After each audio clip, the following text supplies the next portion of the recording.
साथियों, आपका नाम?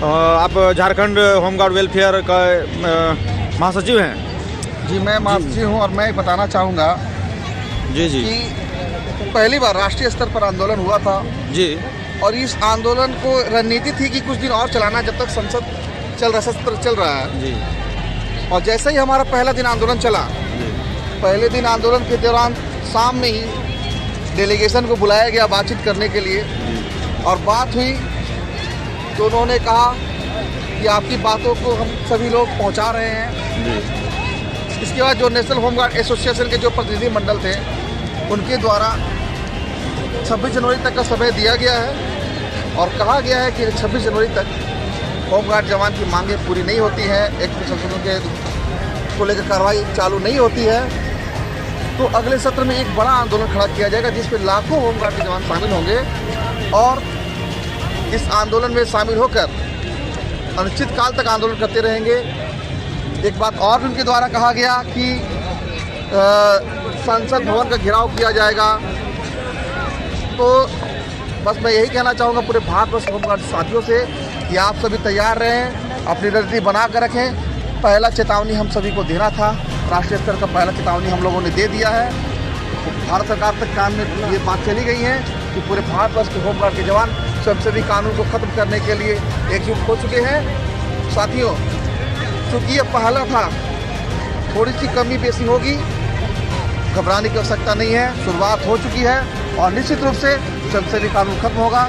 बरसाते केवल आप सभी को साथ देने कर सकता है। मैं उन सभी साथियों से कहना चाहूँगा, हमारी संख्या लाखों में है, परंतु दुख होता है अगर लाख जवान अगर हमारे पहुँचे रहते हैं, परमिशन मिलता या नहीं मिलता, हम सभी लोग अनिश्चित काल तक धरने में बैठे रहते हैं। लेकिन दुख होता है कि झारखंड से तो हमारे करीब सैकड़ों महिलाएं और पुरुष पहुँचे, लेकिन कई स्टेट के लोग नहीं आए थे, जिसके कारण हमारी संख्या मात्र 4 से 5 हज़ार थी, ज़्यादा संख्या नहीं थी। इसलिए परमिशन नहीं मिलने के कारण हम सभी लोगों ने मिलकर एक सुझाव हुआ और उसके बाद इस धरना को स्थगित किया गया क्योंकि परमिशन आज नहीं मिला था।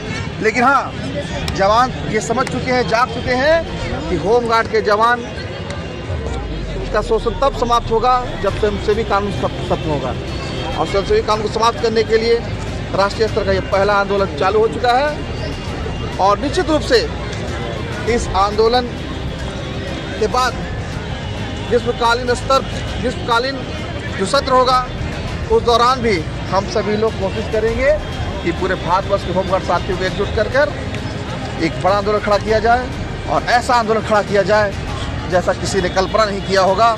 और इससे हम सभी कानून आज़ाद भारत जो हमारे होमगार्ड जवान गुलाम हैं, उस गुलामी को आज़ाद होने के लिए हम सभी को कमर कसना होगा। पूछना चाहूँगा, कई लोग इसे रोकने की कोशिश कर रहे हैं, यही इस पर आप क्या कहना है। चाहिएगा? हमारे होमगार्ड अगर गुलाम है तो इस गुलाम होने का कारण हमारे बीच के ही वैसे दलाल किस्म के लोग हैं। झारखंड में वैसे बहुत से दलाल किस्म के लोग थे जो कई तरह की बातें किए, जवानों को गुमराह किए, जवानों को गुमराह किए कि आप जो है कि आंदोलन मत जाइए, आपके ऊपर कार्रवाई हो जाएगा। और इस तरह कार्य केवल झारखंड में नहीं हुआ बल्कि पूरे भारत स्टेट के हर एक राज्य में हुआ। कुछ लोग अपने आप को राष्ट्रीय अध्यक्ष चाहते हैं। मैं उन राष्ट्रीय से पूछना चाहता हूँ कि अगर आप राष्ट्रीय अध्यक्ष हैं तो आप अपने जवानों के हित में आज तक कभी भी हमारी आवाज़ भारत स्तर पर क्यों नहीं उठाई? क्यों ये आपने पूरे राष्ट्रीय स्तर का एक आंदोलन खड़ा नहीं किया? तो साथियों, ये समझना आपको है कि कौन आपके लिए संघर्ष कर रहा है और कौन अपने जेब के लिए संघर्ष कर रहा है। बस निर्णय आपको करना है। धन्यवाद।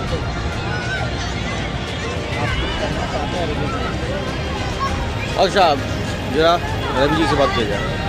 हाँ, तो रवि जी, आप कुछ कहना चाहते हैं इस संबंध में?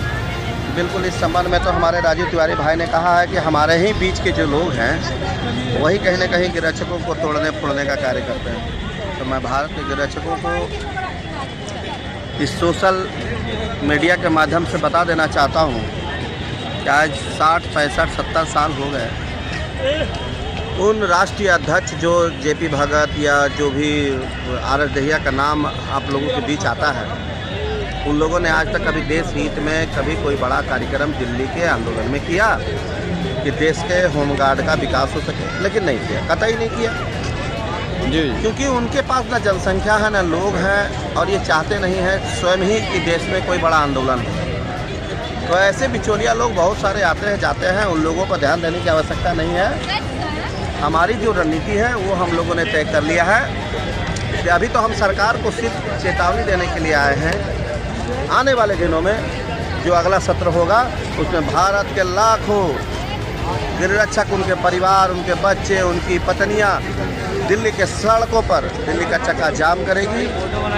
ये आज मैं कह रहा हूँ नहीं, ये सभी गिरिरक्षकों को मैं आगाह कर रहा हूँ कि सभी तैयार रहें इस रणनीति के लिए कि सरकार ये कल ना कहे कि हमें नहीं पता कि आपने आंदोलन कब किया, कब नहीं किया। आज हम बताने के लिए आए। धन्यवाद। जय हिंद। ओके।